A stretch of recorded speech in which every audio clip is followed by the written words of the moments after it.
Tú y yo estamos compuestos por dos elementos principales, cuerpo y alma. Y no es que sea uno más importante que el otro, de hecho, se necesitan para estar en esta dimensión. El alma está compuesta por 5 niveles, Nefesh, Ruach, Neshama, Hayá y Yehida. Y técnicamente cada uno va cubriendo a otro más superior. De hecho, el cuerpo cubre al Nefesh al Ruach, y el Ruach a la Neshama, etc. La idea es que lo que vemos tangible, como el cuerpo, solamente es una vestimenta y una expresión de los niveles espirituales a los que está cubriendo. Y como somos una expresión de todo lo que existe en este universo, podemos inferir que todas las estructuras que podemos ver a nuestro alrededor tienen esa misma composición. Las plantas, los animales, los planetas, las estrellas, las constelaciones, todo tiene un cuerpo y una alma que está dentro de y que por medio del cuerpo se puede expresar en esta dimensión. Lo que vemos como animales, lo que vemos como plantas, lo que vemos como materia, en realidad es el reflejo de algo espiritual que contiene. Y esto es así con todo, incluso con el lenguaje. El hebreo tiene esta misma estructura. Quizá estamos acostumbrados a ver únicamente las letras. De hecho, en un Sefer Torah vamos a encontrar solamente letras con ciertos detallitos, cornillas. Pero el hebreo es más que eso.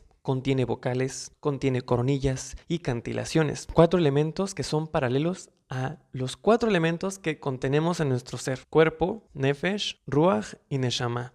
Hayá y Yehida vamos a dejarlas tantito al lado porque estos niveles espirituales rodean al cuerpo y están fuera de. De hecho, nuestra rectificación, explica el Sharai Gilgulim, solamente se basa desde Nefesh, Ruach y Neshama. Hayá y Yehida son puentes que nos conectan directamente con Hashem y esos no se tocan al menos en el tema de la reencarnación. Por lo tanto, dentro de nuestro cuerpo tenemos 3 niveles y son los mismos que tienen las letras hebreas. Ahora, podrás decir que los masoretas inventaron las vocales y que en realidad lo único espiritual y lo más importante e interesante son las letras. Pero aunque es cierto que los masoretas inventaron los símbolos de las vocales ya existían desde antes. Es decir, ya existía una pronunciación de la A, de la E y la cantilación. Lo que se había perdido era la tradición de cómo pronunciarlas y en qué momento iba. Por eso los masoretas decidieron hacer toda una estructura para poder recuperar esa tradición. Pero las vocales siempre han existido. De hecho, el Etz Haim explica que espiritualmente las vocales son más importantes que las mismas consonantes, porque las consonantes son solamente el cuerpo de las vocales. Las tagim, que son las coronillas, las nikudot, que son las vocales, y las tanim, que son las cantilaciones, son el alma de las letras. Y es curioso porque en el relato de la creación vemos que cuando Hashem creó a Adán, creó primero un golem, un hombre de tierra, pero este no se podía mover, no hablaba, no tenía vida, hasta que Hashem sopló aliento dentro del cuerpo y este se pudo levantar y hablar y ser lo que hoy es. Esto mismo ocurre con las letras. Las letras son solamente un golem, una figura de tierra que se activa únicamente cuando tienen vocales, cuando tienen cantilaciones. Obviamente estamos hablando de una energía superior y que incluso con las letras se creó el cuerpo y toda la materia, por lo que las letras no es que estén inertes totalmente, tienen energía, pero comparada a la energía de las vocales y de las cantilaciones es como si estuviera inerte. El Arizal explica en el Etz Haim cómo se crearon las letras y a partir de eso, cómo se fueron creando los demás niveles. Dice que cuando Hashem decidió crear el mundo, sabemos que se hizo un tzimtzum, un vacío en el cual la luz iba bajando y llenando todo el espacio. Pero la luz no bajó una sola vez y se quedó ahí.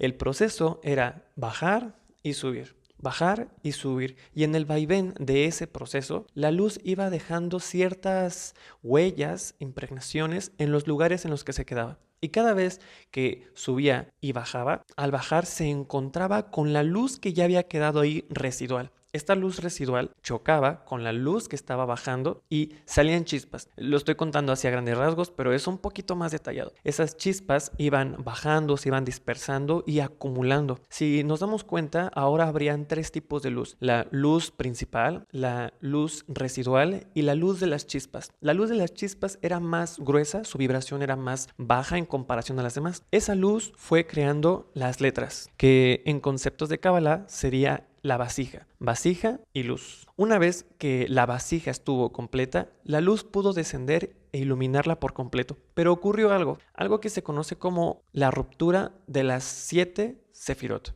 o la muerte de los 7 reyes de Edom, en el que técnicamente la explicación es que hubo 7 recipientes que no pudieron aguantar la luz que estaban recibiendo y simplemente estallaron. Ahí se crearon las clipot y temas que no tocaremos ahorita. Como las vasijas ya no tuvieron la capacidad de recibir la misma luz, esta luz quedó suspendida alrededor de la vasija que se había formado. De ahí que las vocales y las coronillas o las cantilaciones, que son el alma de la letra, no se quedaron dentro de, sino alrededor. Encontramos vocales arriba, a los lados, abajo de la letra y en medio. Este es el resultado de ese proceso que ocurrió. El Talmud explica que en una ocasión Moshe Rabenu tuvo una visión. Vio a un hombre que colocaba antenitas, detallitos en las letras y le preguntó a Hashem qué es lo que estaba pasando. Parafraseando esta historia, Hashem le explica que llegaría una persona que tendría la capacidad de extraer información aún de los detalles más mínimos de las letras. Se dice que Rabbi Akiva podía entender alajá a partir de las coronillas que tienen las letras. Y es que veámoslo así. Las letras por sí solas son el cuerpo. Las coronillas son el nefesh. Las nikudot son el ruach y las cantilaciones son la neshama. Entonces, Rabbi Akiva tenía la capacidad de entender el nefesh de las letras y a partir de ahí comprender alajot, leyes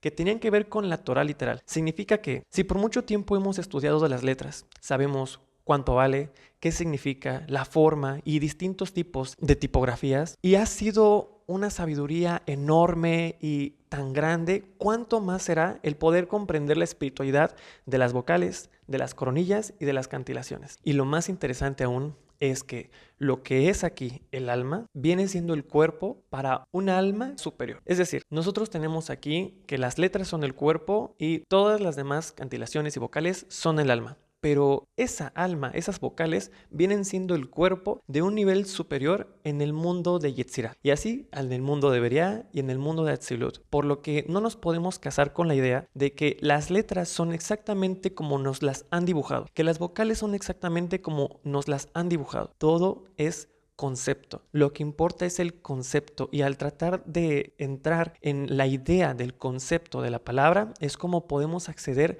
al alma de esa figura. Significa que una letra Aleph, aunque nosotros la veamos como un tachecito, no significa que esa Aleph esté de esa misma manera en los mundos superiores. Nosotros vemos solamente una expresión de sus atributos, pero no significa que la Aleph sea así. Lo mismo, por ejemplo, con la A, ya sea Kamatz Gadol o Pataj o Hataf Pataj. Sea como sea que la veamos en esta dimensión, solamente es una expresión de lo que nos quiere decir en el mundo espiritual. Por lo que queda mucho por aprender y mucho por estudiar.